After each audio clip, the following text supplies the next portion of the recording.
Hey, gang, welcome to the 4-Pillar Fitness Podcast. This is Coach Phil Houston. I'm really happy that you're with us today. My guest today is Lyle McDonald, and I'm very excited about this interview. We're going to get to him in just a second. Really quickly, if you're listening to us on iTunes, just do me a favor.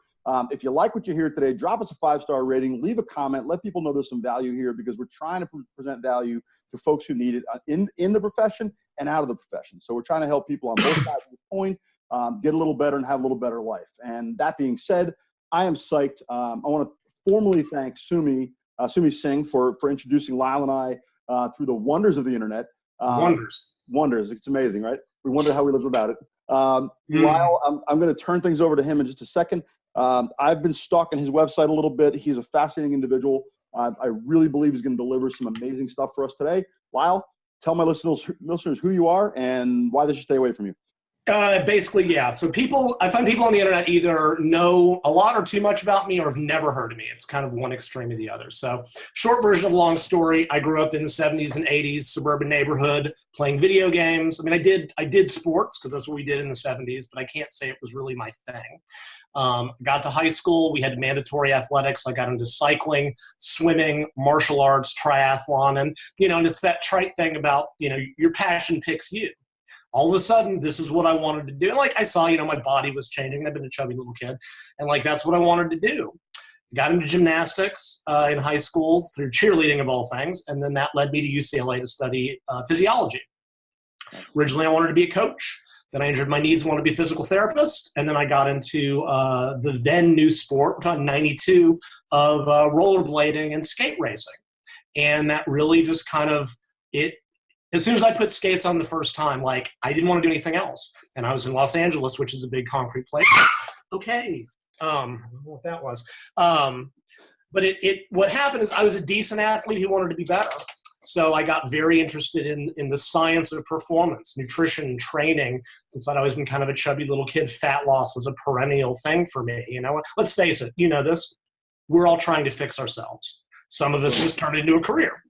And so I got out in 94 and the internet was starting. And I love to hear myself talk or write. So I started writing because, I had a bachelor's degree. I knew everything.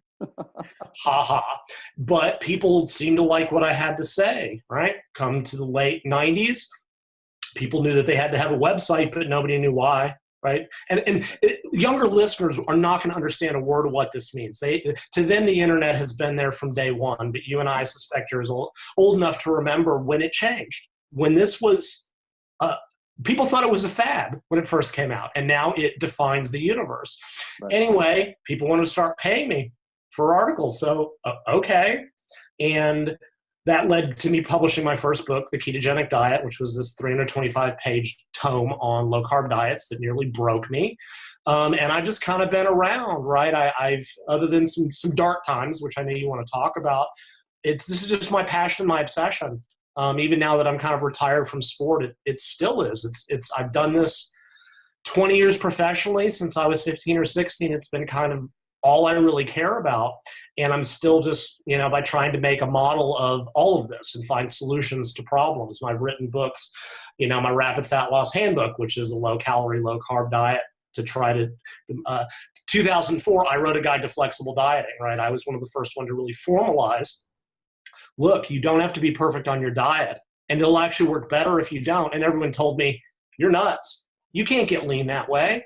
You're nuts. As of 2016 or so, you can't swing a dead cat in a room, which I've always wondered why you would do that, without someone promoting flexible dieting, right? So 14 years later, roughly, and some people even give me credit, and other people have plagiarized that book entirely.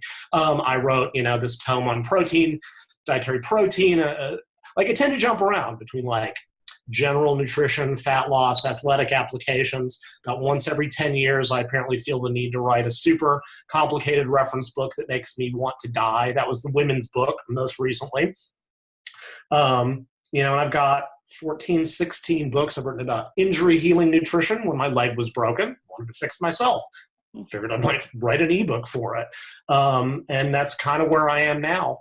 I am very polarizing. When I was much younger, I tended to be even more aggressive than I am now, and that gets into some bipolar stuff we're going to touch on. That I'm a little better now. I still get very frustrated with a lot of the noise and garbage in this industry, and I people either really like me or really don't like me, and there's very little middle ground, and I'm kind of okay with that.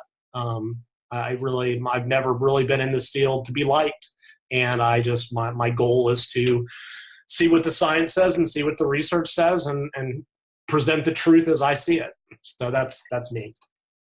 So that's fascinating, Lyle. Thank you for that. I think you hit on something that a lot of young coaches forget, right? So a lot of young coaches are trying to be everything to everybody, or they're trying to make everybody happy, right? Or trying at the very least to not piss anybody off. And I think that you almost and you can almost draw an analogy from politics, right? You can't be in politics without pissing off half the people. Yeah, exactly. Yeah, well said. Successful, right? You can't be successful in politics without, even if you get elected by 70% of the people, there's 20% of those people that are going, I'll pick him because he's less of an asshole. It's just that kind of thing, right? That's why moderates don't win. They're trying to keep both sides happy, and they end up, in trying to be all things to everybody, you end up being nothing to nobody. Right, and I think we saw that in 2016, right? And I really don't want to get into politics, although I have a political science degree. I'm fascinated by elections, but they've turned into a total shit show. Yeah, better not. Yeah. But it was interesting, on one side, you had this incredibly polarizing figure who drove out all the moderates and won the election. Yeah. And then you had this other person who was trying to be everything to her party and couldn't get enough of her base to beat the most beatable candidate in history. Yeah. Yeah. A trained monkey could have beat Donald Trump. I mean, I'm sorry. Yeah. And I'm not, please understand, I'm not giving away my politics in either direction, and I refuse to. But the fact of the matter is, if you look at the election objectively and you're figuring out how do I beat Donald Trump, duh. Yeah, and he played the game better, as far as I'm concerned. Absolutely. He was able to polarize, and the more you polarize people, and you know this, and this is how a lot of all industries works, the people who believe in you will talk about you, and the people who hate you will talk about you more.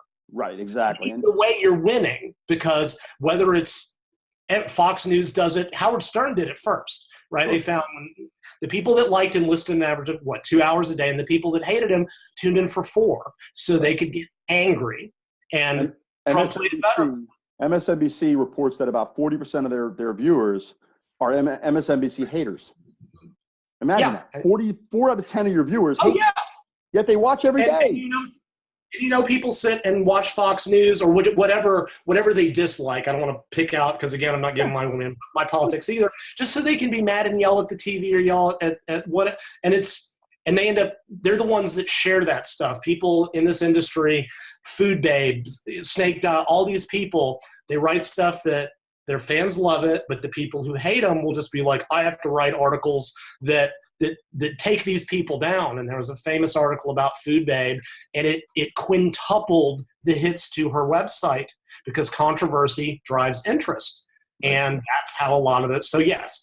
But anyway, you were talking about kind of beginning coaches. You're right. They want to make everybody happy. Right. But this conversation really illustrates my point, right? Is that you need to be willing to be controversial in some way, right? And that doesn't mean you say something that's ridiculous or that's out of the realm of scientifically provable, but it's okay to go against the grain. Let's say in your local market, if everybody in your local market is going to CrossFit, open a spinning gym. Yeah. And tell everybody how CrossFit sucks and spinning is great, and let CrossFit prove it's not, right? I mean, let them do the proof for you. Right. No, we're in total agreement. Yeah, and for young coaches, if you're listening to this, you got a couple of old grizzled veterans here who it probably took us, and I don't know about you, Lyle, but me, it took me years to stop making everybody happy and just say, F it, I need to be happy. And once you figure that out, I think you're going to be happier. I mean, let's put it that way. So, and I will also say, and then we can get into the meat of it, and I've seen this in a lot of different fields, when you are sort of inherently in, I'm going to say a caregiving field, and training, it is and it isn't. Like, I'm not talking about being a hospice nurse. I've known people that did it basically gave aid to disabled individuals. When you have a personality where you want to help other people, and I think the people who are good, like some trainers and like in every field, they just want to make a bunch of money, and that's not inherently a bad goal. But those of us that got into it because we cared and we wanted to help, you fall into that trap of I want to help everybody, right? And early in my career, I kept my book prices down because I wanted them to be available to more people than not. And then I would look at my bank account and go, but why am I the one who's broke? Like, I'm not saying artificially, but I had to realize my worth. And that, you're right, it usually takes a good 10 or 15 years. And I think people with that caregiving personality will always have it to some degree, but you have to realize that to a degree you do have to be selfish. And when you're starting out, of course, you got to have clients or you don't eat. Like, that's the danger. It's wonderful to tell people don't fire the screw ups, but until you've got enough people to pay your rent, you end up, and I was there and you were there, having to keep people that you didn't want or who fundamentally hurt your image because you got bills to pay. So anyway. Yep. There were two pieces of advice that I think someone asked me last year when I was out at Activate in Phoenix, and one of the young coaches asked me, what are the two pieces of advice that you wish you'd gotten on day one of your training career? And they're this. Number one, think about the life you want to have, not how many clients you want to have.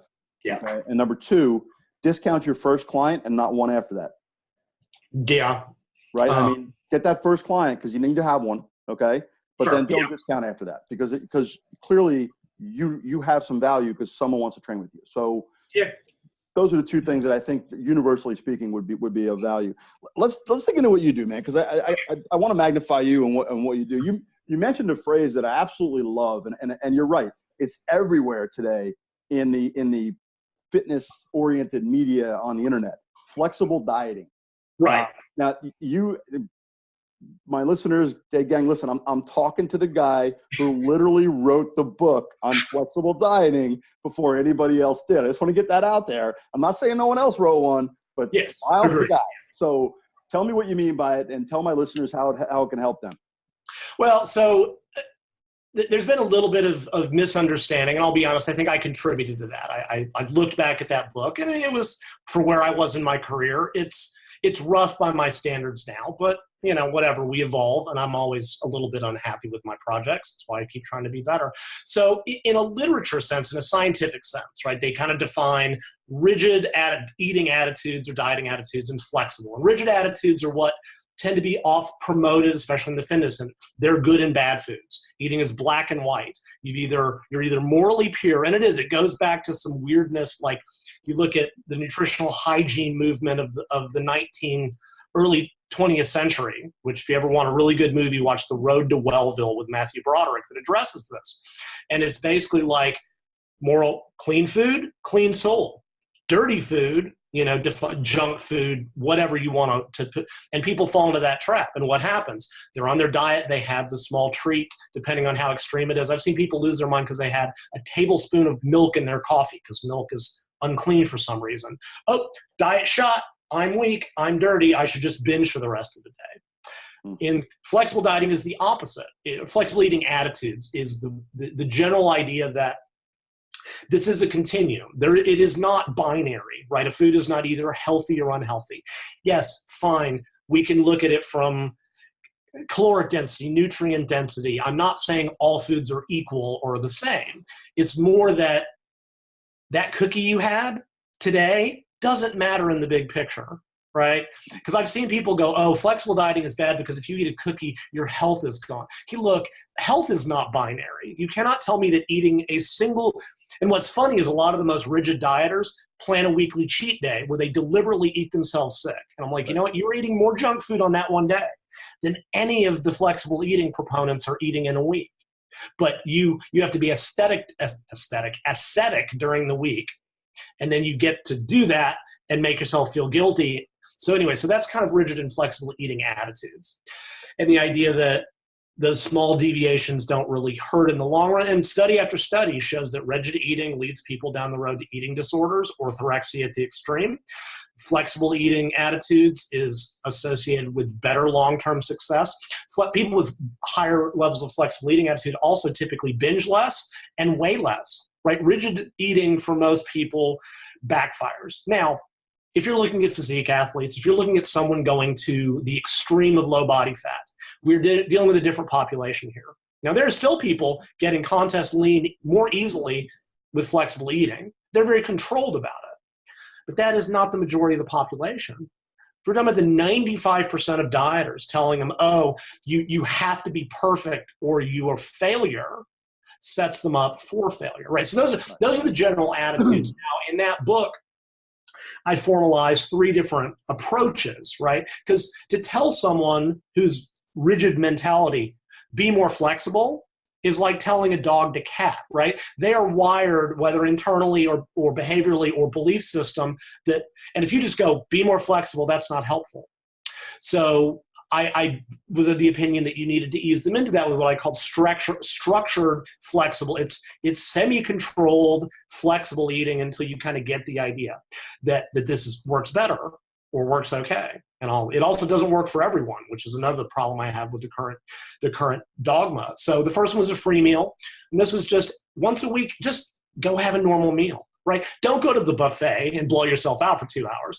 If you're craving those French fries or that whatever that food that's not in your diet, just go have it once a week. Just because knowing that you can have it once a week is different than saying you can't have it ever, because there's always a light at the end of the tunnel. Right? Then there was the refeed, and this was basically a deliberately high carbohydrate, high calorie day to not only refill muscle carbohydrate stores, give your body a break. There was some, stuff with leptin and metabolic rate adjustment, and a lot of what I wrote in that book, I've adjusted my beliefs now. I presented a 5-hour, a 1 day, and a two day carb load, high calorie, high carb day.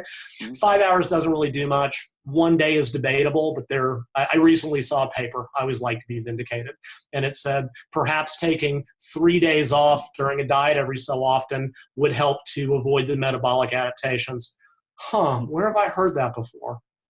And then there was the diet break. And I think this was probably one of the more novel concepts, which was we think of dieting as this linear persistent grind. You must diet straight to your goal, right? And the idea is that you take a break. And it came out of this great study where they wanted to see, okay, what happens when people go off their diet? And how does their eating change? How much weight do they gain? And they tried to control this. They took a group and they gave them a 2-week break. It was like either every 2 weeks or every 6. I don't remember the details. And what they found was some people lost more weight. Nobody had problem getting back on their diets. Nobody gained a bunch of weight. So they completely failed to do what they wanted to do. But they made what I think is a brilliant discovery. Because what was the difference there? The people were told by the white lab coat wearing gods, I want you to do this as part of your plan. It was a control issue, right? What do people usually do? Oh, I had a cookie. I'm weak-willed. I suck as a person. The diet is controlling them. And with flexible eating attitudes, you are in control. You are making the choices. You are saying, I am choosing as part of my long-term plan, and it changes the psychology completely. And it gets people off the short term, right? So, right. Because you have to think longer term if you're going to be taking breaks every so often. And you can't be thinking just about today. And I think, and you really hit on something for me there, because one of the problems that I see with people, and we run transformation challenges here, and probably everybody does, right? One of the problems that I see with the short-term transformation challenge is people feel like that it's 6 weeks of grinding and then they're off again. But there's no structure in that off part. Right. And there are people in our business that make a fortune running 6-week transformations every 10 weeks. So they let people go for 4 weeks and eat ice cream and drink soda and do whatever. And then, oh my God, I need to get in a transformation challenge again. Well, exactly. It's organized money-making yo-yo dieting. It's really all it is. Which is great from a commercial standpoint, but isn't helping people. And people also forget, if you're looking at someone with a large amount of weight to lose, 100 pounds, that's 1 to 2 years of dieting. Do you really expect this? Like, athletes take 2 weeks off from training a year because it beats them up. They usually take 1 week of easy training every 3rd week. And yet somehow this is a foreign concept to dieting. And there's also been a study where they alternated them. They gave them 2 weeks off every couple of weeks, and voila, they lost more fat. Now, it does double your dieting time. And that goes to what you were saying about long-term, right? People they want to lose weight now. And that's great that there's ways to do it. But losing weight now is no good if it all comes back, right? So and that's kind of the issue. So the full diet break was just like, and even with physique competitors, they're starting to do that. Maybe only 7 days because they're on a time frame. And again, a lot of it's context. if you've got a date to get to your goal, if you've got a contest where you got to be 5% as a male or 10% as a woman, you have to factor that in. If you're like, you have to hit, for the average person, unless it's whatever, wedding, anniversary, spring break, like there can be self-imposed goals. Then the other strategy that I didn't invent or write about, but that came out of this was called if it fits your macros. And this is actually probably closer to the original flexible dieting concepts. And I kind of mentioned this in the book, but it wasn't formalized till much later. And the idea is, as long as it fits your daily calorie goal, if you want to fit in a little piece of junk, like Pop-Tarts are like whatever it is, if you want to replace some carbs and fats of your clean foods, of your broccoli and peanut butter and brown rice or whatever and sweet potato, and have a little treat, it's fine. And what's truly funny, 15 years ago or so, I said, look, if you got enough protein, wouldn't matter where the rest of your calories came from. If you're in a deficit, you lose fat. No, sugar's bad. And they've done the studies. We replaced 20% of the calories with sugar, and weight and fat loss were identical. I'm like, someone told me recently, because a lot of people, like I said, they don't like what I say. And so I was like, 5 years ago, we thought Lyle was just saying shite, and turns out he was right all along. And so that's if it fits your macros. Now, a lot of this has gotten way out of control because the nature of the internet, people like to get attention with extremes. So people are like, I'm going to eat nothing but Pop-Tarts outside of my protein. And people will go, flexible dieting is the Pop-Tart diet. Or I'd see people go, so do I have to eat Pop-Tarts? Right? Because this gets YouTube views, right? If you look at most flexible eating people, proponents or applicants, at most on any given day, 10% of their calories. They're eating 80% clean, like normal traditional physique dieting, bodybuilding, athletic dieting.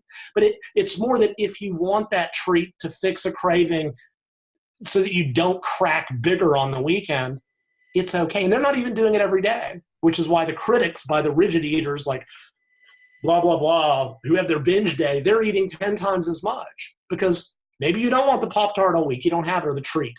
But if you do a couple days a week and it keeps you on your diet better, more power to you. Now, what I suggested, like I said, in 2004, I was much more excited about this, right? It was new. I was young. This is the way to do it. And that's become the prevailing attitude. And with more experience and age and maturity, it's not for everybody. I've seen too many, like the flexible eating people have now decided that if you're not flexible eating, you must have you're orthorexic. And that's not what it is. That's not what orthorexia is. And I'm not going to get into that.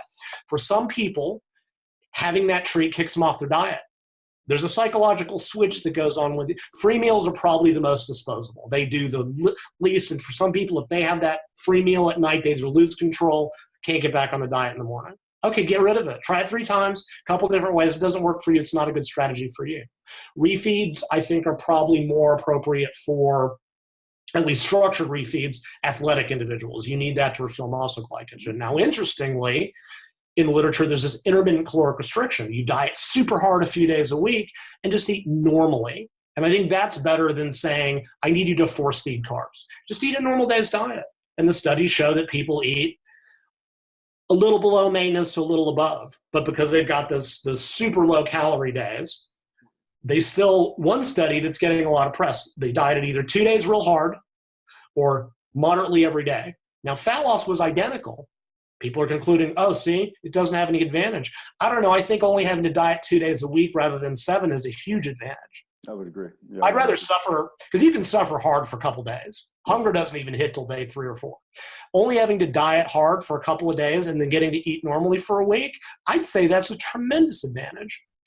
Some people lose it on the diet break. I would generally say, I think people that are just starting, if they've been very overweight, the general dieter, probably some of these approaches, like adopt the attitude. If you had a bad day, it doesn't matter. You can't regain all the fat you've lost, right? As humans, we focus on the negative. I dieted great for 6 weeks. I had one bad day. That makes me a failure. No, focus on the 5 weeks and 6 days. But if it's kicking people off, right, adopt the attitude that small deviations don't matter, but these structured strategies, right? Taste buds have to change. There's neurochemical changes to the reward system. People have these long-standing habits of poor eating. And I'm not being critical. I'm not trying to say you're weak or you're slow. I'm not saying that. These have to change. Right, they've changed over time. Yeah, it's just, this has been your lifestyle. It is what it is. We live in a really bad environment for this stuff that interacts with biology. What a lot of, I find, the most dogmatic, flexible eating proponents forget, they spent 10 years tracking every morsel, right? They know, even when they're cheating or flexible eating, they know exactly what they're eating. I do too. I'll go to the buffet and pick out. I know exactly how much I'm eating. I just don't care. People who are overweight or just starting don't. And these strategies, I find, can very much backfire initially. But that's not to say they can't be introduced later. Give it 12 weeks. Establish better habits. Establish a generalized eating pattern. Get comfortable with what foods are. Then try it again, and you might do fine with it. But it's one of those things that I've become a lot more flexible in my beliefs. That is, I was a lot more dogmatic when I was younger, but I saw that it can be negative for some people. Even some physique dieters, right or wrong, don't like it. They find that they need that psychological, and physique dieting is not healthy anyway. If you don't start that with an eating disorder, you'll end up with one.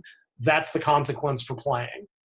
For the general person, they're not having to try to get to that extreme.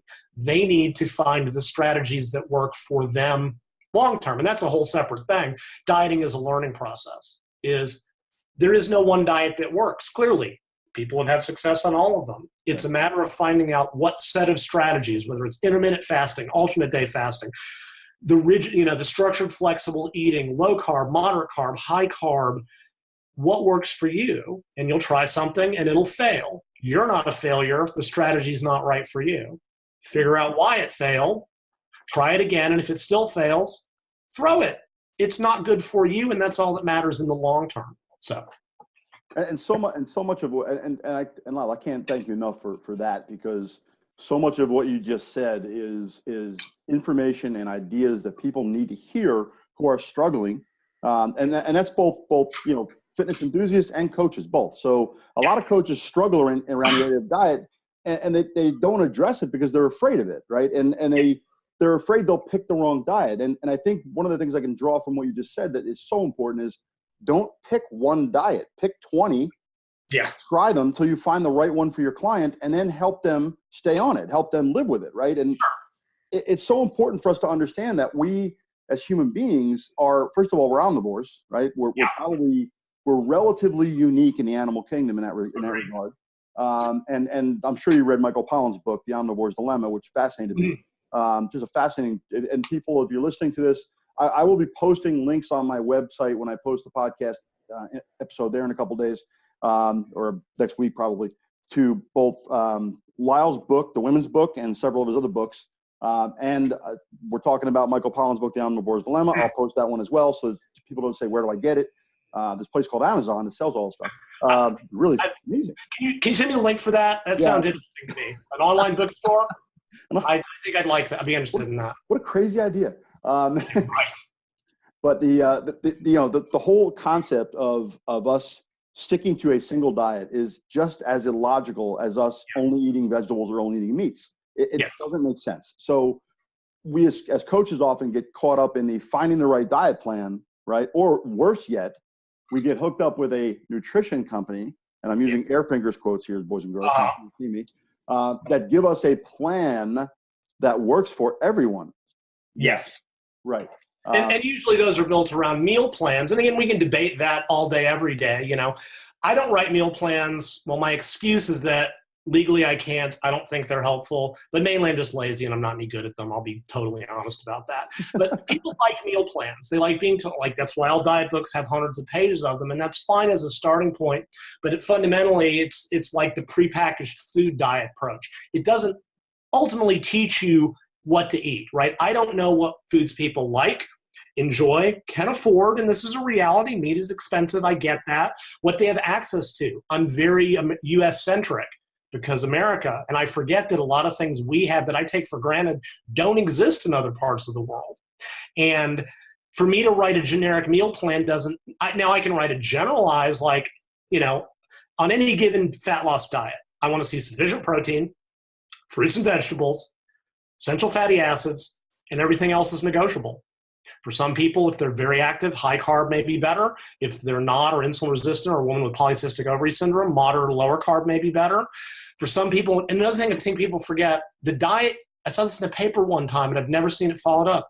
The diet you use to lose weight or fat does not have to be the one that you maintain on.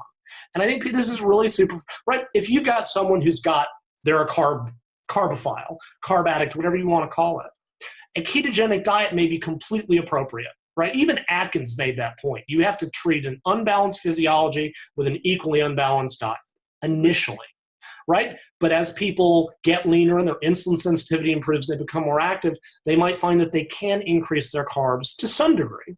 There's actually a great paper, and then we can move on to another topic. I think it was the Diet Fits paper. I forget the names. And they compared a strict low-carb diet to what they called a healthy low-carb diet. I think those are loaded words, neither here nor there.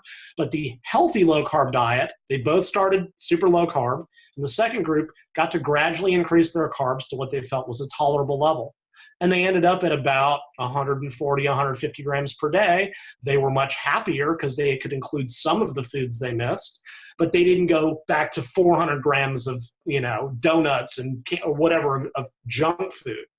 And yeah, full-blown keto may be critical to break you of that taste for tasty carbs. Carbs are delicious.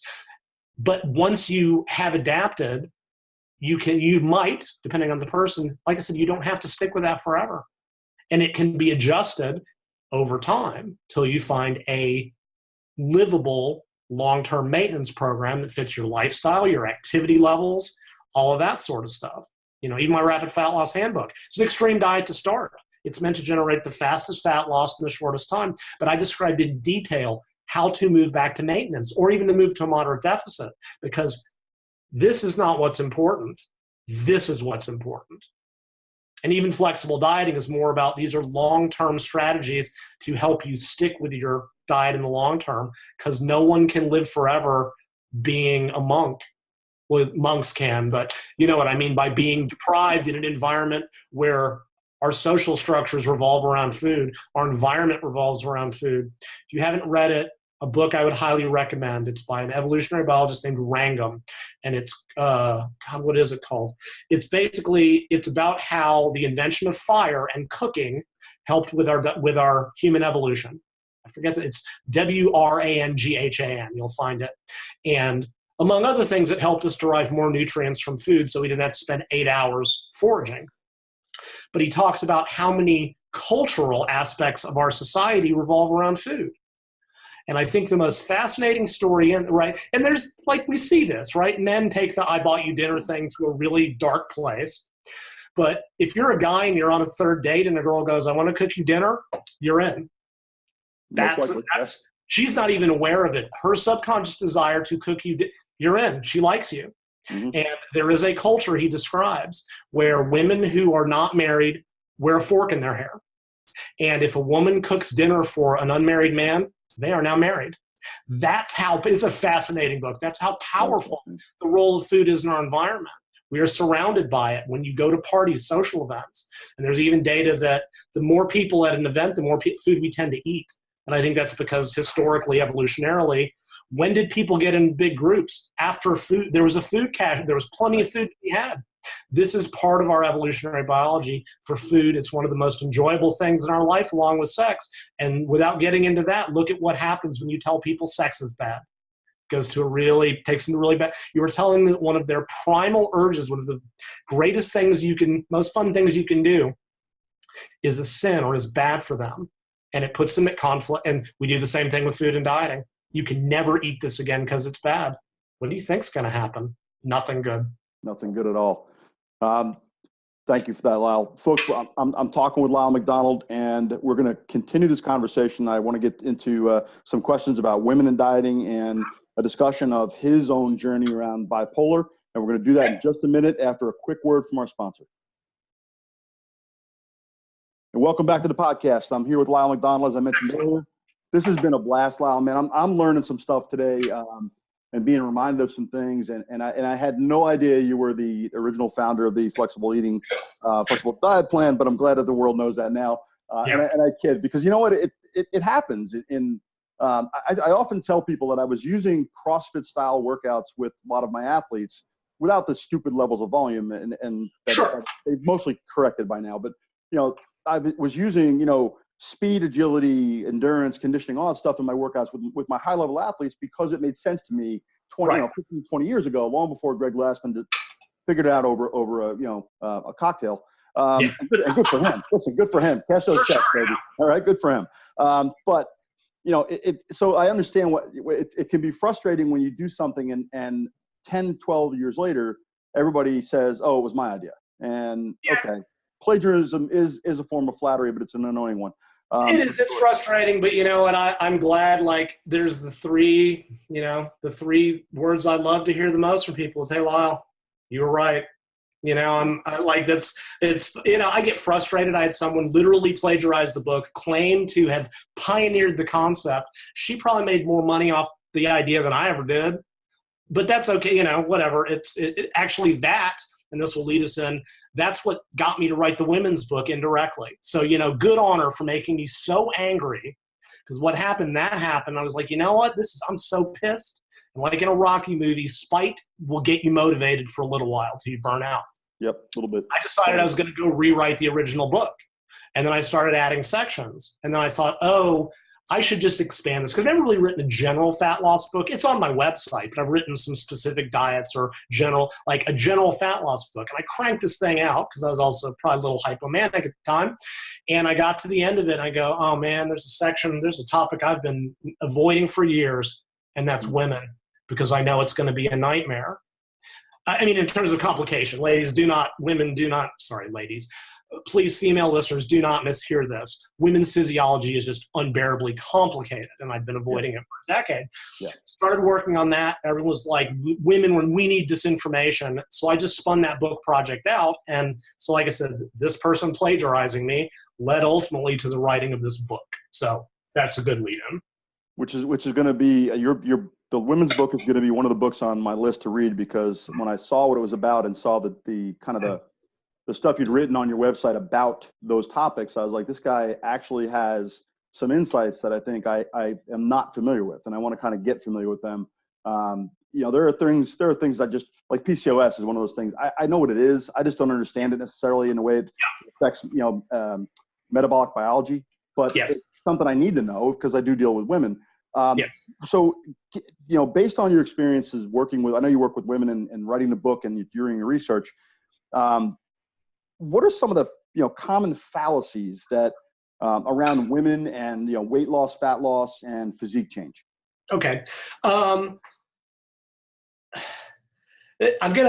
I'll warn the listeners, I'm going to speak in a lot of generalities, and there's always exceptions, but it's like what I've seen over 20 years. And there's also a difference, the general dieting public versus the physique, the athletic public. And the athletic female dieters, because of the nature of that subculture, do a lot of things that I wish the general female dieter would do, right? So what we typically see with the general female dieter, and unfortunately, this is what the information out there is. It says, okay, lots of cardio, right? You can predict if a man wants to lose weight, he'll go on Atkins and go to the weight room. And if a woman wants to lose cardio, she'll cut all fat out of her diet and go to the cardio deck. Like that's been a traditional standard. I read an article. I delved into some of the feminist writings on the weight room and being a men's club, and they asserted that 80% of the people on the cardio deck were women, and I don't think that's necessarily far off. Women often fear protein. Now, some of this is biological. Taste bud wise, men tend to prefer protein and fat. Women tend to prefer carbs and fat. And this is it's biologically driven partially, is environmentally and sociocultural driven. I would contend that the sociocultural standards come out of the inherent biology. Let's just say they interact so I don't get into trouble with anybody. They're both important. So women tend to fear protein for a number of reasons. One, they may not have a taste for it. They may not have been raised on eating it by their parents. They tend to, in my experience, think that, protein is men eat protein to build muscle, so I don't want to eat too much protein. They think that protein carries too much fat, and they don't want to eat any fat because fat makes you fat, which isn't true either.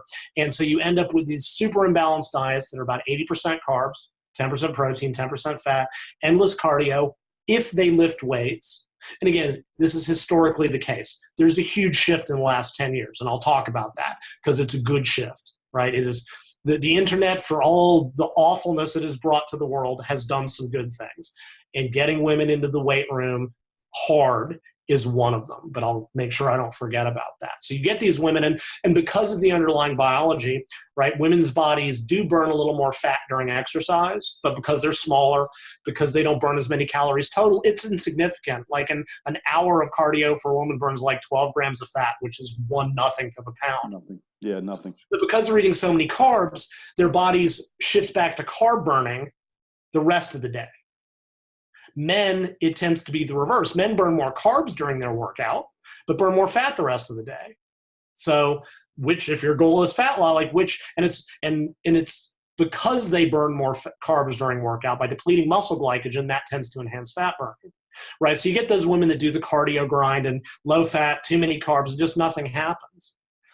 And then what they often do, right, they get fed up. And whatever and like I said, if they're weight training and they're just kind of fooling around with tiny weights, and there's that one trainer who I will not name who said women should never lift more than 3 pounds or they'll get bulky. And I'm like, ladies, ever carried a baby? Well, that's more than 3 pounds. And I've seen somebody pointed out to me, there's a woman who was following that 3-pound thing and had a child and noticed that as holding their baby, because most women do it in one arm, suddenly that arm started getting a little bit more muscular and toned. Huh. There might be a lesson in that. Anyway, so if they're doing weight training, they're just kind of, lifting light weights because that's how you tone or whatever. So then they just get fed up and they get into the weight, whatever. They get exposed to powerlifting, Olympic lifting, CrossFit, love it or hate it. It's at least, and I've been very vocal against it because I think it hurts a lot of people, but they have at least brought that idea to the forefront. Mm-hmm. So I will give them points for that. They're making efforts to be a little less barbaric. I have noticed that overall. Yes, apparently I'm told that the higher ups, and I don't know how much of this is private, are a little unhappy with where it's kind of the direction it's gone. Neither here nor there, but yeah, I think they finally learned, and you're getting a lot of good coaches that are like, look, we use CrossFit for conditioning. We do weight training to weight train. The mixing of the two is so. Anyways, find that story method. Right, or they find powerlifting, or they find Olympic lifting, and they go and they start lifting heavy. Or heavier, challenging themselves. And part of all those subcultures is more protein, less carbs, because you just don't need them, and typically moderate fat. And you will see women over 2 months see more visible, like it's a magic trick. It literally is. Over 2 months, they will see more changes in their body in terms of fat loss, looking better, better shape, tone, which is having a little bit more muscle, than they saw in 2 years of the cardio grind. And I discussed the physiology of this. There's several different things going on, but the big one is by moderating carbs, or they start doing interval training, which has similar effects. Mm-hmm. And they start doing high intensity training that only relies on carbs. Combined with a moderate carb diet, they start depleting their muscle glycogen levels so that they're not staying maxed out all the time. The weight training is building muscle, the protein is controlling their hunger, and they become, and as much as I detest this phrase, essentially their physiology becomes somewhat more like men's, but more importantly than that, they become a fat-burning machine. Suddenly, they're not just burning carbs all day and just cycling muscle glycogen on and off. And there you go. Like I said, in essence, what men inherently do, which is go lift all the weights and eat protein and fat, is to a first approximation what more women should. And if you look at the physique dieters, bodybuilding, even the fitness in bikini, that's always been part of that subculture. They weight train their butts off. Right. They may do lots of cardio towards the end, but when you're a small woman trying to get to 10%, you got to burn the calories somehow. Right. Lots of protein. That's the model outside of the extreme orthorexia and rigid eating habits that the majority. Now, again, I'm old. This was an older generation, right? This was from the 90s to the 2010s where I'm kind of, because in the last 10 years, the change is immense. The number of women I've seen in the weight room working hard, women's powerlifting is exploding, women's Olympic lifting is exploding. Absolutely. And I think a lot of that is due to the existence of things like Instagram and Facebook, because as much noise as they contribute, and they contribute a lot of noise, mm-hmm. What women are seeing is female powerlifters and Olympic lifters who are strong as hell, muscular and lean, but not bulky, because that was always the big fear.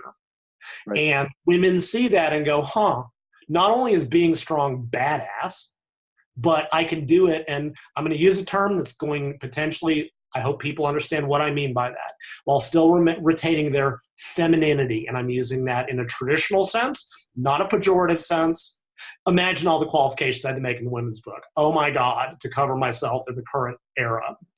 I'm not saying that they're staying feminine by male, I want you to be pretty to me stand. I'm saying just by traditional standards of femininity that are still an issue. Some women could give a damn. There's a lot of fantastic super heavyweight Olympic lifters and super heavyweight power lifters that are, carrying a lot of muscle and maybe more body fat than most women want. But you know what? When you're trying to deadlift 550 pounds, it's awesome.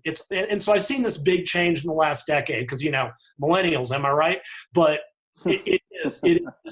And what I think will happen now, and CrossFit's part of this, the previous generation I worked with and my mom's generation who were they informed by?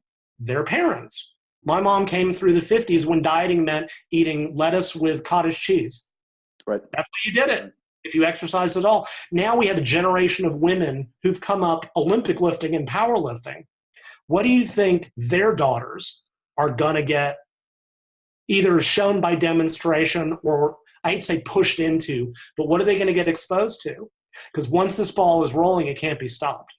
So even, I've seen now, rather than the men's weight room being 80% men and 10% women doing, women's workout, it's not equal. But the number of women I've seen squatting heavy and pulling heavy and doing power cleans, it's enormous. And I love it. I'm so thrilled to see it because it's about damn time. And I couldn't agree with you more, Lyle. And thanks for that. That's an awesome perspective. If you are a young fitness professional or someone who is just getting into fitness for yourself, rewind that and just take a listen to that, because one of the things I think that Lyle blew out of the water right there is this concept that while men and women are different, and we said that, biologically speaking, women are far more complex than men, what they need to do to accomplish their physical goals isn't that far apart. Correct. Yes, women have other issues, and I get, all this in the book about menstrual cycle changes, and polycystic ovary syndrome is its own thing. Women frequently have elevated testosterone. Actually, they're awesome to train. They get strong and they often have a more aggressive attitude because of their higher testosterone levels and all this other stuff. I do want to make one other point before we move on, so people don't hear me. With the increase in powerlifting and Olympic lifting, I've seen a lot of people get the attitude of, all women should do this. Like, this is how women should train. And I find that as problematic as the idea that women should only train with lightweights. Not all women want to push heavy fives in the squat, and that's okay. They don't want to do maximal clean and jerk, and that's okay. They may not be built for it anatomically, right? This is where the big differences are. And Volume 2 will be training. Wider hip structure. Women don't carry as much muscle mass in the upper body, so shouldering a heavy squat may not be appropriate for them. Deadlifts are limited by the upper back. Like, I'm not saying to women, you must power lift. But even when women are doing sets of 12, 15, but challenging themselves, rather than doing a weight that they could do 30 times, doing a weight that they do 12 and they could do 13 or 14 times, and they're trying to get stronger over time, right? So don't think I'm saying you must push heavy fives. It's more that women are learning that, if I challenge myself within, and some women just don't have the psychology for it. And again, it's not meant to be pejorative. Not all women, you see an overabundance of women with PCOS in elite sport, especially the strength and power sports. Why? The testosterone gives them that aggressive attitude that you need to go pull a max single. Some women don't have that, and that's not good or bad. It simply is. The woman's not oriented, and that's another thing that coaches fall into. Well, this woman likes powerlifting. I'm going to give just like with diet, you have to give the individual something that's right for them physically, anatomically, biologically, psychologically. And I think we tend to forget that a lot, right? And you, as a coach, you know this. Far more important than the program, the periodization, the specifics, is the athlete buys into it. Yes, absolutely. Hard work on a suboptimal program will always beat unhard work, lazy work, because they don't believe in the program.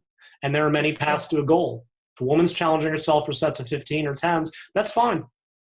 Maybe squats aren't for her. I think hip thrusts, I think Brett Contreras' hip thrust. Women started doing that, and their glutes got big. And I think there's a couple of reasons. One, it took out the limiting part of the shoulder girdle, which is often very limiting for women in compound movements. But number two, they believed in it. They believed in it, and they pushed it hard. Absolutely. And that's really the lesson, right? That's the learning. Yeah.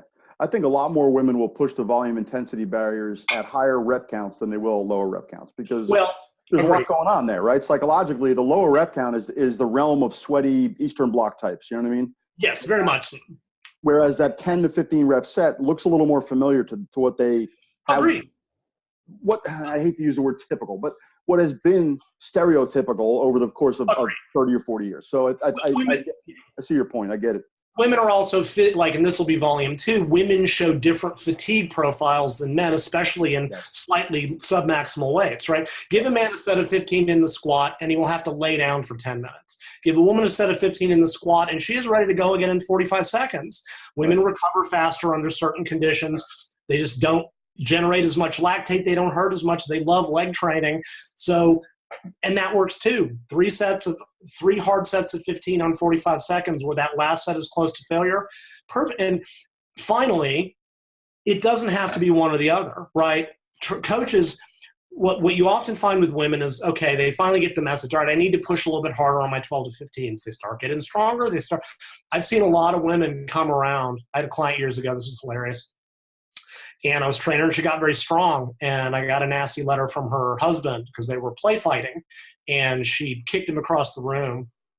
He was laying on top of her.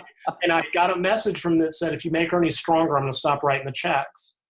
But she loved it. I've seen women, I get them into weight training immediately. And even before the weight loss happens, I had another one come to me. She goes, you know what? I went camping or went hiking with my family. It's the first time I was able to not only keep up, but to carry my kids and not be exhausted. And the light goes off. It's as much about the appearance as it is about, oh my God, suddenly the things that I couldn't do before.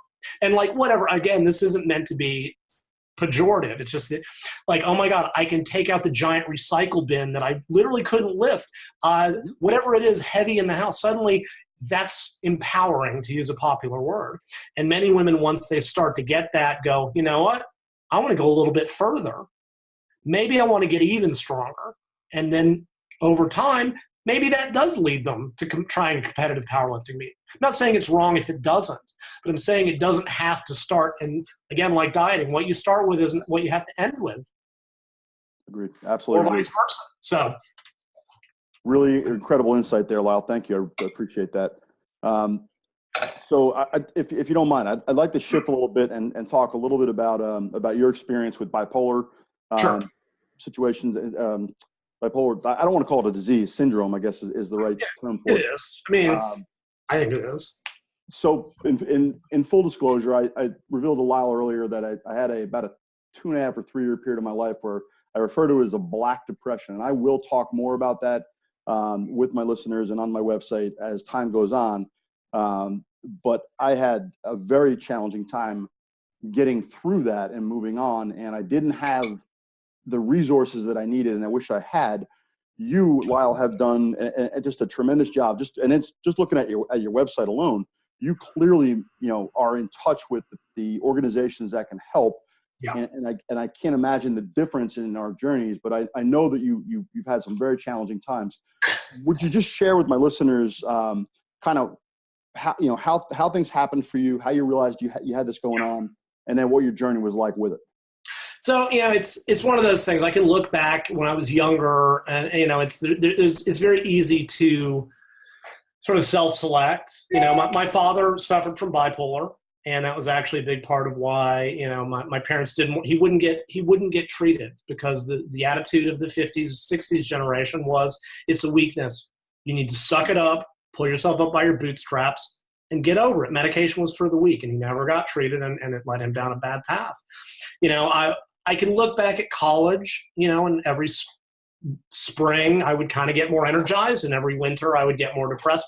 But that's not abnormal, right? Seasonal affective disorder. I can look back and say mine was worse, but I don't know that for a fact. I do think probably being in Southern California with weather so moderate probably saved me from having problems earlier or from a psychotic break, because I got past, like if I'd been in Portland or the UK, like that weather probably would have broken me. I got in my late 20s, I finished my first book and I fell into a deep depression for about 3 years.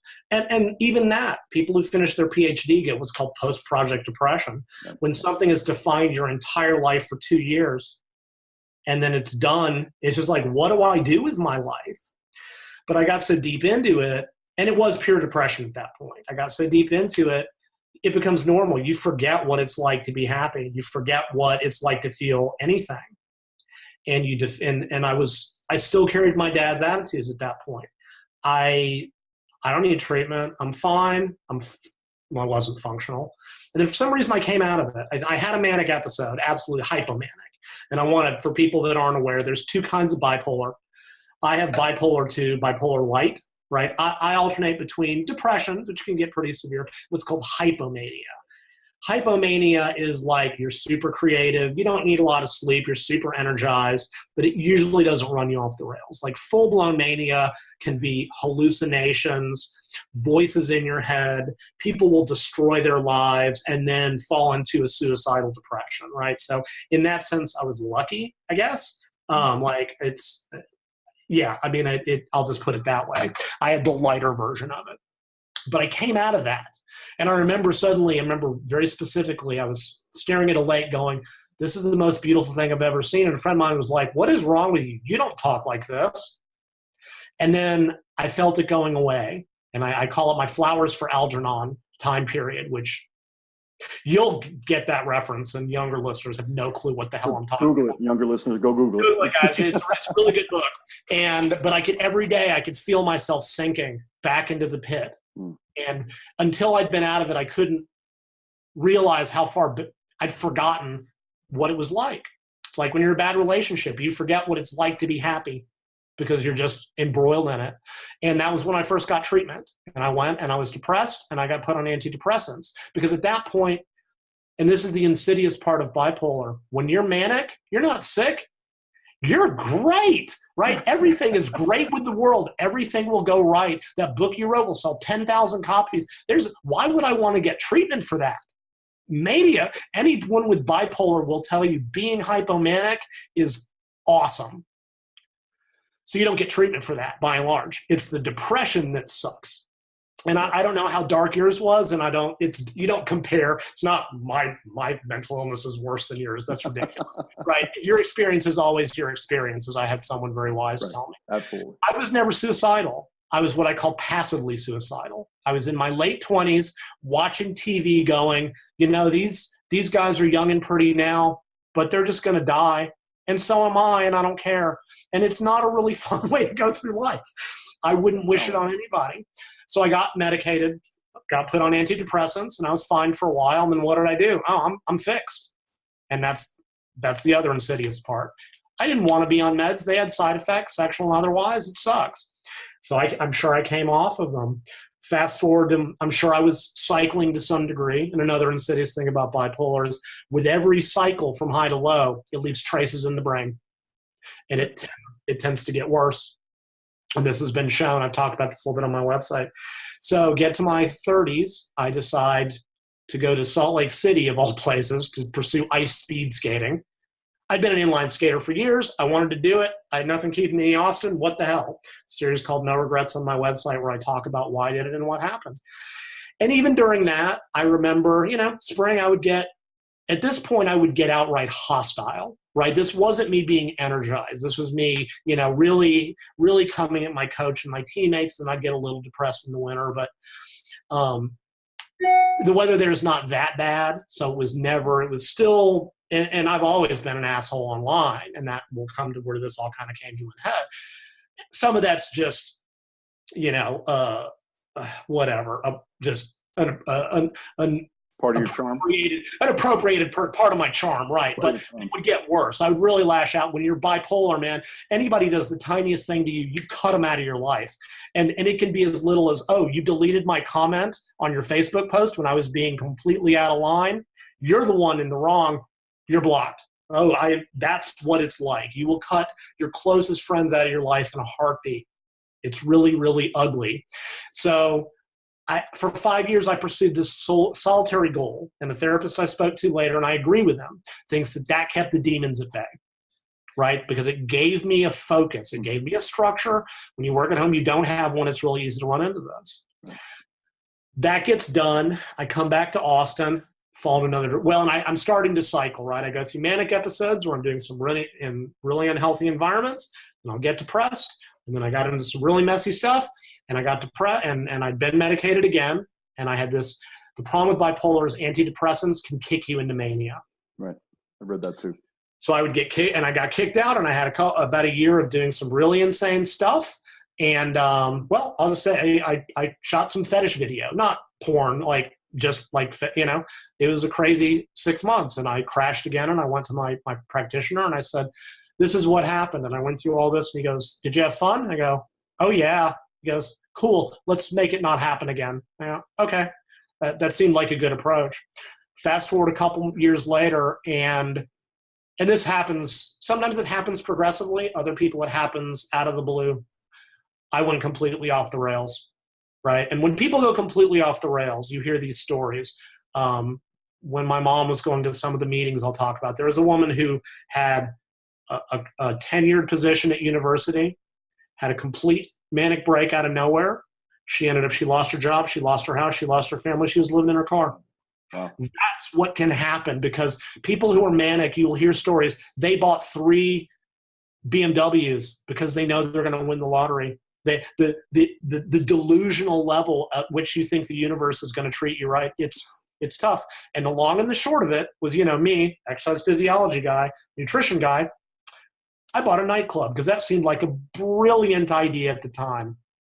And that's not a joke. And I mean, really, I wish. I'm laughing, believe me. No, it's fine. It's ridiculous. But at the time, this seemed like nothing could go wrong.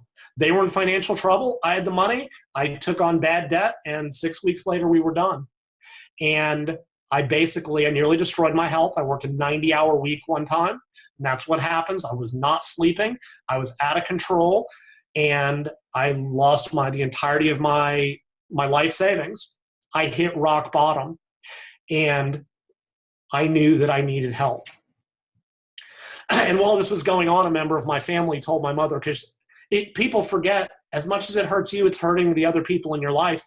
My mother was just couldn't sleep, couldn't eat, worrying about me. And oh my God, the way I was treating her, right? Because you are out of control. And a cousin of mine said, I hope he loses it all, because if he doesn't, he's never going to get it fixed. And she was right. So I go home for a month. I go to a psychiatrist, and she diagnosed me with bipolar 2. And they put me on a medication that I hated. And then they put me on Lamictal, which is a standard, fairly second line. I'm glad I didn't have to go on lithium because it's some nasty stuff. Mm-hmm. And within about 3 weeks, I was stabilized. And when I say that, realize, some psychiatric drugs flatten you out. And that's why a lot of people hate it. You're anhedonic. You don't feel bad, but you don't feel good. And it's not a fun way to live. My therapist said, we want to shrink the valley. We want to shrink the highs and the lows, right? Because what happens is, here's normal, right? And we have a life. People have good days and bad days. When you're manic, you're up here. And then when you're depressed, you're down there. Yeah. It is like people going from having a good day to a bad day is stepping off a curb. Going from manic to depressed, and it happens overnight, is falling off a mountain. And he goes, we just want to narrow the curves.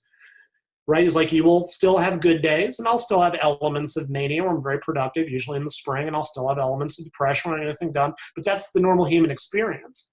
Sure. I was lucky, right? I still had book sales. I wasn't going to be homeless. I was luckier than many.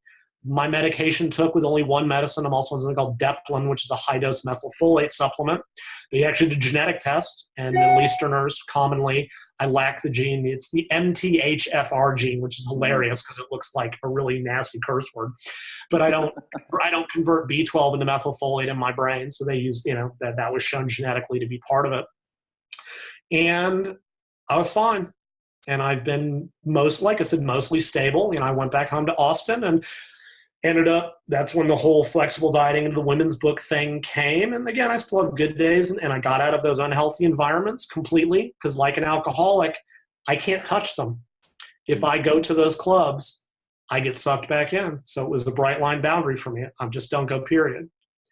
And really the next big thing that I'm also lucky I only have one medication, right? I went to meetings, right? And there's two groups that I would, if people are having problems, we talked about this before we started. You think you're alone. You think you're the only one. You think you're a screw up. And you're not. In America especially, but generally we don't talk about this because it's not acceptable. You're not alone. And I went to the DBSA meetings, that is a Depression and Bipolar Support Association, I want to say. And it's support meetings. And it's people, there were folks that were just bipolar. I hate to put it that way, suffering from depression, up to people that were bipolar, ADD, had sexual trauma. There's individuals with dissociative identity disorder. I'd seen it all. There was a woman at one of the meetings I went to in Austin who had just gotten married to a guy that blamed her for being bipolar. Like, that's going to work out well. She woke up one morning, had a drink, was hospitalized by that night. That's how this can go. I was lucky. I actually felt guilty. God, I had it so easy. Why? I need to stop whining. My mom's like, no. My therapist's like, no, your experience is your experience, and it's true. She goes, it gives them hope, right? It can get better. So DBSA is one. NAMI is the other. It's the National, oh, good Lord. At National Association Alliance of Mental Health. Thank you. That's what it is. NAMI is the other one. It's not bipolar specific, but it's more general. And if you don't have DBSA, I will put these two links in the podcast and on my website. So thank you. NAMI is more general, but it's the same thing. And you go and you see people and you share, or you don't share, but it's a safe space and you get to talk, and it helps. So I get back to Austin. And I realized that, I don't know how much stock you give to 12-step programs, and I think they have good and bad elements, AA and NA and stuff. But I know that step one is atoning. And I wrote an article on my website called An Open Apology to the Internet. And tried to the best of my ability to apologize for having been a complete and utter out-of-control asshole for 20 years. And the response I got to that was staggering. And it wasn't all positive, and I wouldn't have expected it to be. Some people were like, what the hell is this in my mailbox? Why are you sending me this in your newsletter? I had some people tell me I think I needed to find God. Whatever. I didn't do it I didn't need attaboys. It was what I had to do for my own, as part of my atonement. And then to try to do better, relatively better or worse, depending on the day. But I had a couple people, including some close to me, go, you know what? The fact that I talked about it publicly allowed them to. A cousin of mine realized she needed help and she got it. And that's why it's on my website. And that's why I'm not afraid to talk about it. It's part of who I am. It's something I will deal with for my entire life, right? It's never cured. I will have to be medicated for my whole life. Now, do I want to be medicated? No. But I know what's behind door number 2, right? I had another friend reach out to me. He was in his 40s. He'd never had mental health, severe depression. He'd quit his job. He had family support. And he reached out to me because he didn't know how to deal with it. And I gave him, whatever help that I could, just because that's just it. You don't have, and a lot of people, if you tell them, you probably run into this, they'll judge you, right? Yeah. What's your problem? Have you tried not being bipolar? I don't know. Have you tried not being a judgmental ass, right? It's not that simple. Right? And there's differing levels. Sometimes people get situationally depressed. Sometimes it's neurochemical. I'm not saying it has to be medicated. Sometimes therapy, cognitive behavioral therapy, which thing you wanted to touch on. And I was seeing a therapist, I was seeing a psychiatrist. I still touch it with my nurse practitioner once every 3 months to make sure that I'm staying on the rails. right? This is long-term for me. There's the possibility as I get older that my current medication will stop working. That's very common, right? I have to tell people around me, look, or people I get involved with, this is part of who I am. And it can get ugly if it gets, and I'll tell them what to watch for. I have a great support network, which a lot of people don't have. When I know I'm a little bit unstable, I tell my friends, look, can you just check in on me a little bit more often? Because once you're past a certain point, their opinion doesn't matter. When you're starting to get wound up and 3 out of 4 of your friends go, dude, you need to settle. If you get it early enough, you can get it under control. And once you're past a certain point, you won't listen to anybody. And really, I think the big breakthrough for me, this was early on, and I was supposed to talk to my nurse practitioner, and I felt it, right? You've had the voices in your head when you're depressed, the ruminations, the scripts running in your head telling you that you're worthless, you're nothing. When I was depressed, I, despite my success, sat there telling myself, you are a fraud. You are nothing in this industry. Who do you think you are? It's not a lot of fun. But when you're bipolar, you start hearing those other voices. You're better than everybody else. You're awesome. You should do this. This will be a great idea. You know, when you buy a nightclub again, you know what to do. Stuff like that. And I turned out to have, and you don't want to tell anybody. That's the other insidious bit, because you don't think there's anything wrong. Right. I happened to talk to my nurse practitioner, and I called my mom the night before and said, I'm having these thoughts again. Simply to do that was a huge step for me, because it meant I was still in control, but more importantly, I wasn't trying to hide it from them. I told my nurse practitioner, I'm starting to have those thoughts again. And she said, cool, we're doubling your medication tomorrow. And they did, and 3 days later, it was fine. And if I hadn't told her that, I would have been right back where I was at the end of 2014.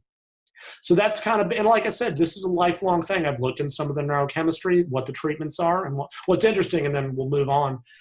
When I talked to my psychiatrist, they gave me the recommendations, you know, exercise multiple times a week. I've been doing that since I was 15.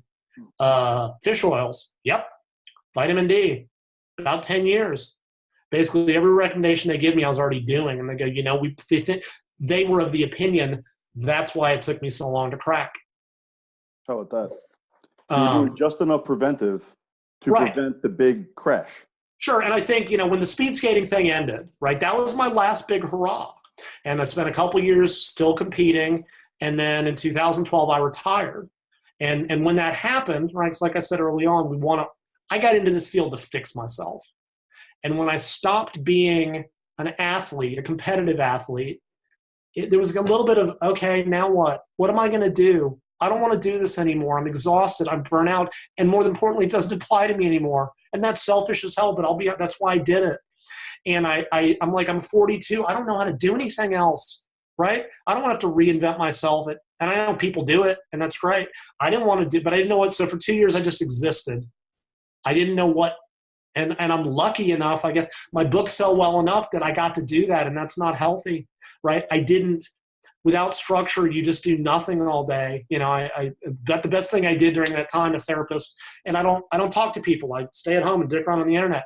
But I did get into dog walking. I volunteered at the Austin Humane Society for 2.5 years, and that probably did more good for me than most until I got medicated. Gave me structure, gave me interaction.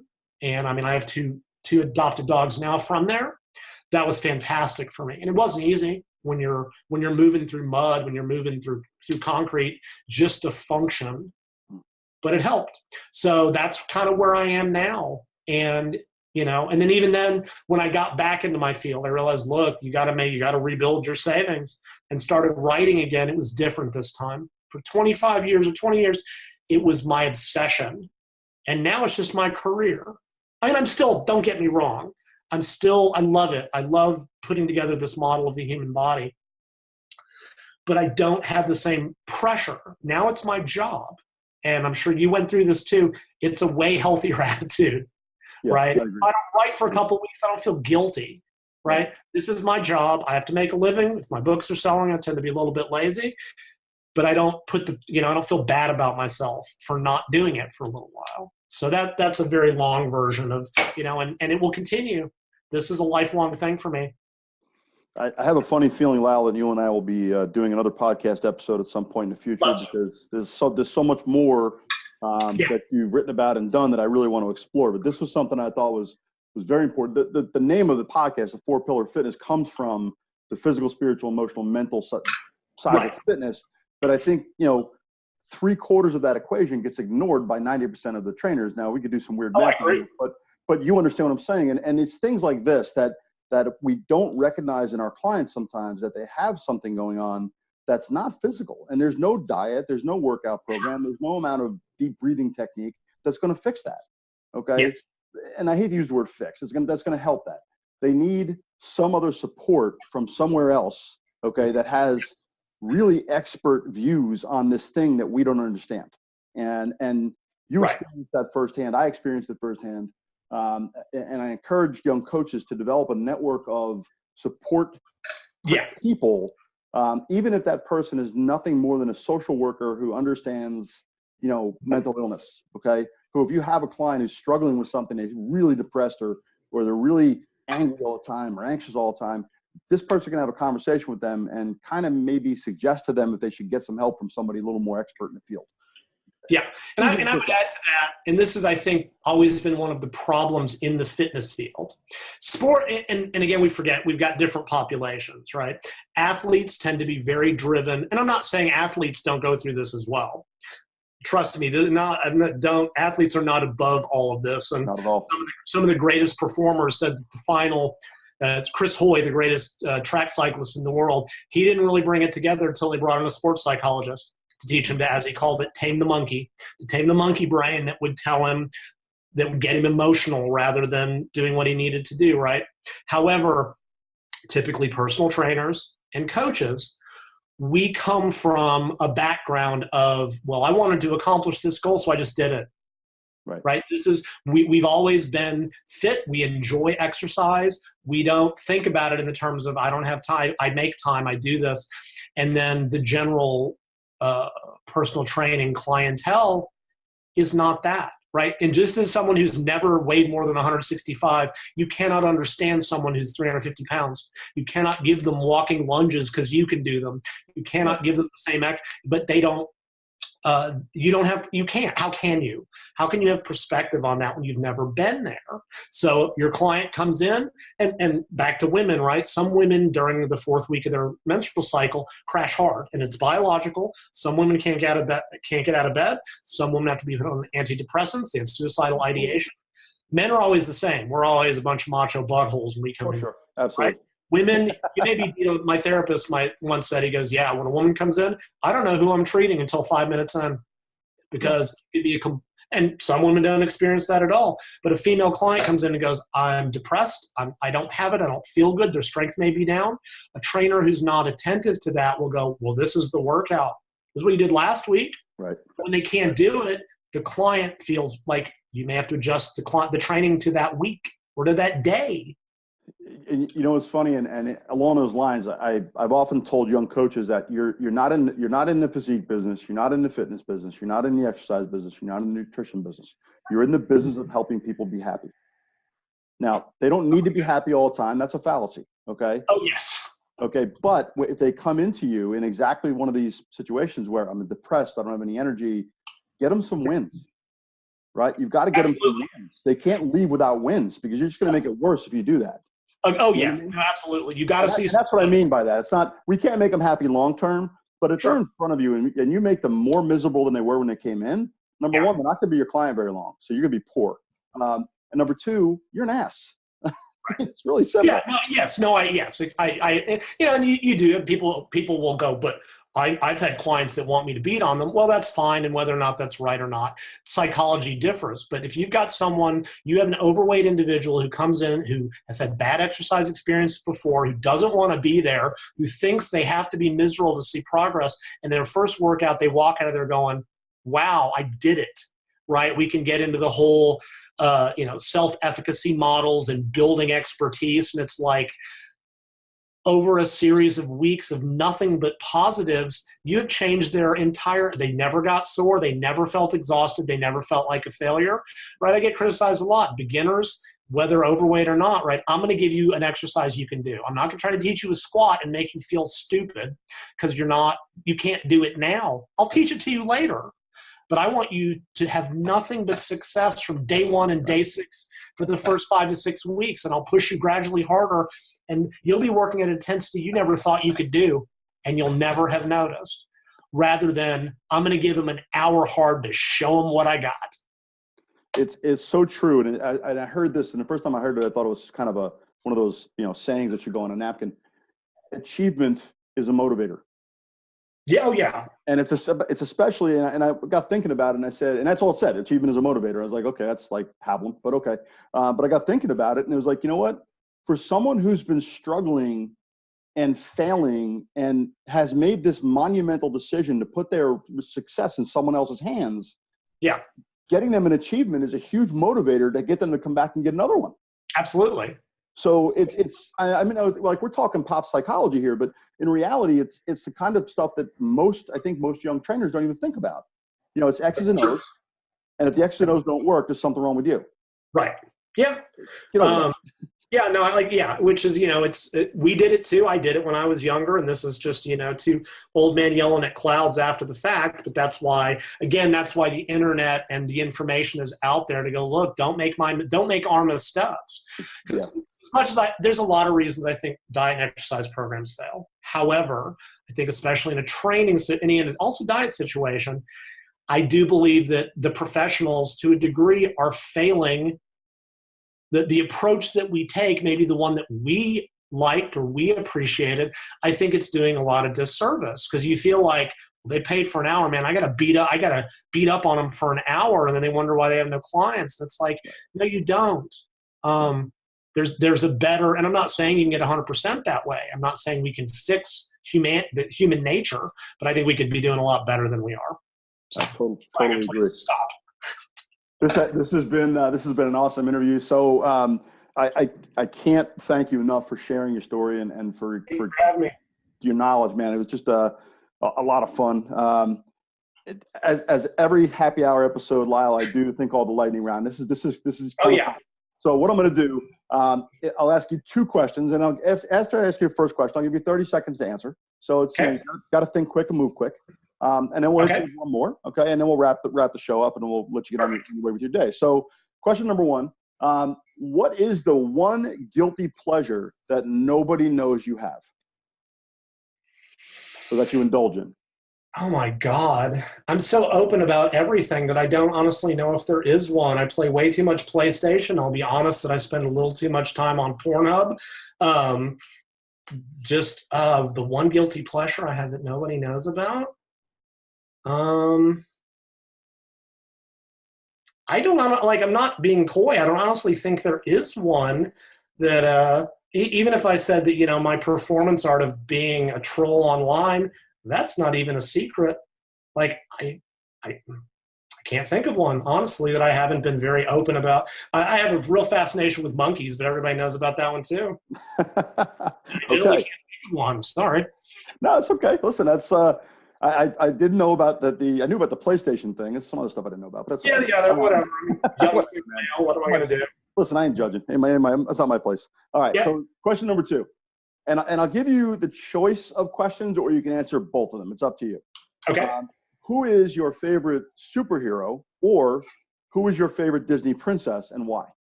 Oh, that's easy. I have a known fascination with Batman. Just partly it's just joking, and I like to say I'm Batman, but like going back to the PlayStation, like the Batman Arkham Knight games, the character, there's something about that one particular one that I happen to like the most. If I had to pick a Disney princess, just because I think it's funny, it would come from the Ralph Breaks the Internet, where the little girl from the first one is declared a Disney princess because she needed a strong man to save her, and that was one of the funniest scenes in the movie. And I also like Sarah Silverman as a comedian. So yeah, Batman and whatever, I forget her name offhand, from Wreck-It Ralph. All right. That's a lot of fun right there, because I haven't seen that movie yet. Now I have to go watch it, because I gotta know what you're talking about. So I have heard good things about it. So for sure. Well, Lyle, how can people reach you if they want to get in touch with you?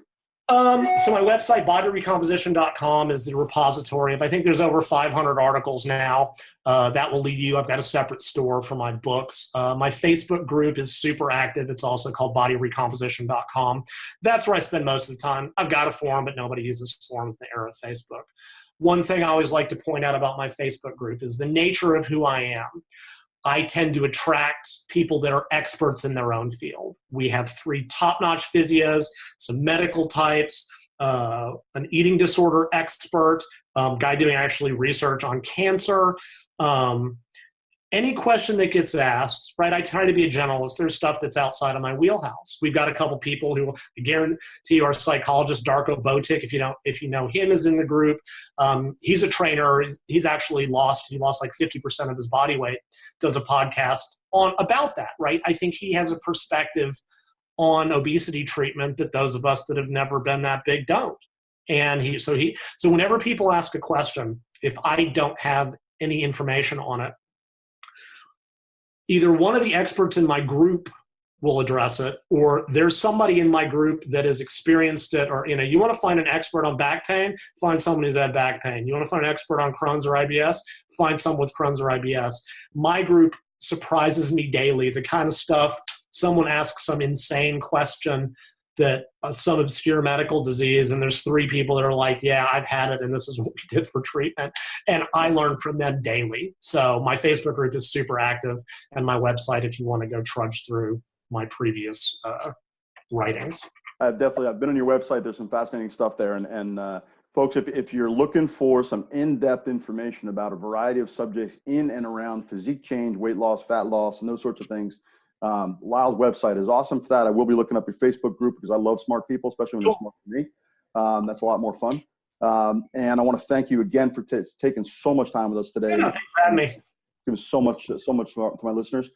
This has been the 4-Pillar Fitness Podcast. I am Coach Phil Houston. You know how to reach me. I'm on Instagram at Coach Phil Houston. Just spell the last name right, Hueston. Through the website, Coach Phil Houston. Please spell that last name right as well. Or on Twitter at Phil Houston. You can hit me up in any of those places. Thank you again for listening. And as usual, as always, keep the faith and keep after it.